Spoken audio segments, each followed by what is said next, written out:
Melanie? Glitz, what are you doing here? I was sent, wasn't I? Not my idea, mind. Same here. What have you been up to? Be silent. Who sent you? Now, that's the beak, is it? They all look the same, don't they? Carved out of something hard and nasty. You said you were sent here, Sabalom Glitz. By whom? By me, madam. Oh, no, now I really am finished. Who's that? Just one of my oldest enemies. This is entirely irregular. Who are you, sir? I'm known as the Master. And as you see, I speak to you from within the Matrix. Proof, if any be needed, that not only qualified people can enter here. But you haven't the key of Rashalon. I got a very good copy keeper, just as the doctor said was possible. This is an independent inquiry appointed by the High Council to investigate serious charges Madam, of... I know I've followed the trial with great interest and indeed amusement, but now I must intervene for the sake of justice. Justice? Pay no attention, madam. He has no concept of what justice is. He'd see me dead tomorrow. Gladly, Doctor. But I'm not prepared to countenance a rival. My lady, I must propose a immediate adjournment. I'm sorry, Valliard. The evidence for the prosecution is completed. The ball, as the doctor might say, is out of your court. Doctor, I've sent you 2 star witnesses. I knew you'd need them. With due respect, Sagacity, the matter of witnesses is for you to decide. We've seen enough to know that Glitz is an admitted criminal. Any testimony from him must therefore be dubious in the extreme. But not from me. I'm as truthful, honest, and about as boring as they come. This court is not for the moment impugning your integrity, young lady. Let Sabalom Glitz speak. Criminals have been known to speak the truth, Valliard, especially when their own interests are not at stake. My point, my lady, is that this person, who calls himself the Master, whoever he might be, should not be permitted to produce surprise witnesses. You pretend not to know me, do you? I'm surprised by the shortness of the Valliard's memory. The doctor may, in his defense, call witnesses to rebut your evidence, after which you may cross-examine them. That is the procedure, Valliard. My lady. If I might intercede... You have no part in these proceedings, sir. Corporeally, of course not, but I'm present and enjoying myself enormously. Doctor, please examine your witnesses. Yes, madam. This is real maconite, you know. Worth a few grotsits today, Your Honour. Glitz. I could make you a fair offer on a job lot. Do Glitz. you a very good deal. What? You were sent here by the Master. Yeah, well, he's a business partner, so to speak. We've had a few nice little tickles This together. court is not interested in your sordid business deals, Glitz. Very good, Doctor. Keep him to the point. When we last met, you expressed interest in a box. Right. What was in that box? Well, I don't know. Scientific stuff, so he said. Stuff the sleepers had been nicking from the Matrix for years. The Matrix? My Matrix? Right.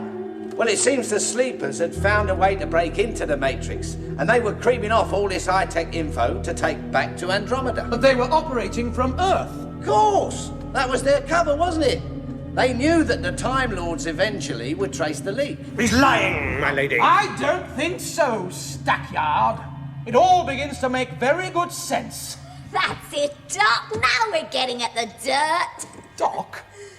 Carry on, Glitz. What happened next? Well, eventually the Time Lords did suss out the leak, so they wanted to wipe out all the sleepers. And they used this, Magnetron? That's it! Oh, that can only be done by an order in High Council. Of course, Doctor. To protect their own secrets, they drew the Earth and its constellation billions of miles across space. Causing the fireball which nearly destroyed the planet. Of little consequence in the High Council's planning. The robot recovery mission from Andromeda sped past Earth, out into space. Gallifreyan secrets were saved, except that at the first intimation of the coming fireball, the Andromedans were able to set up a survival chamber for the sleepers. So that's why Earth was renamed Ravolox. That sanctimonious gang of hypocrites were covering their tracks. Exactly. It takes time, Doctor, but eventually you get there. They put an ancient culture like the Earth to the sword for the sake of a few miserable, filthy scientific advances. Big market for them, Doctor, so he said. Worth a lot of grotsits. All my travellings throughout the universe, I have battled against evil, against power-mad conspirators. I should have stayed here.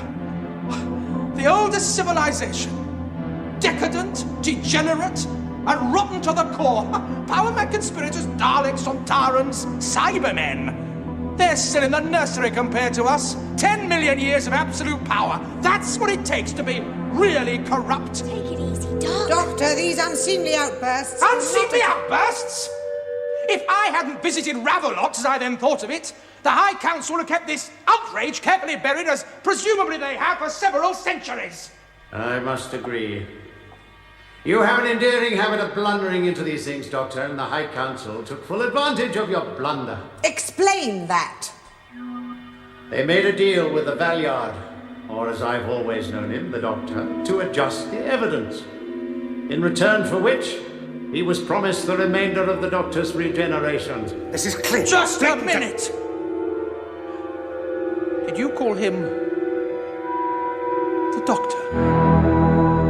There is some evil in all of us, Doctor, even you. The Valeyard is an amalgamation of the darker sides of your nature, somewhere between your 12th and final incarnation. And I may say you do not improve with age. Madam, this revelation should halt this trial immediately. Surely even Gallifreyan law must acknowledge that the same person cannot be both prosecutor and defendant. The single purpose of this trial is to determine the defender's guilt or otherwise on the basis of the evidence that has been presented. Anything else is for the moment irrelevant. What? Doctor! Valeyard!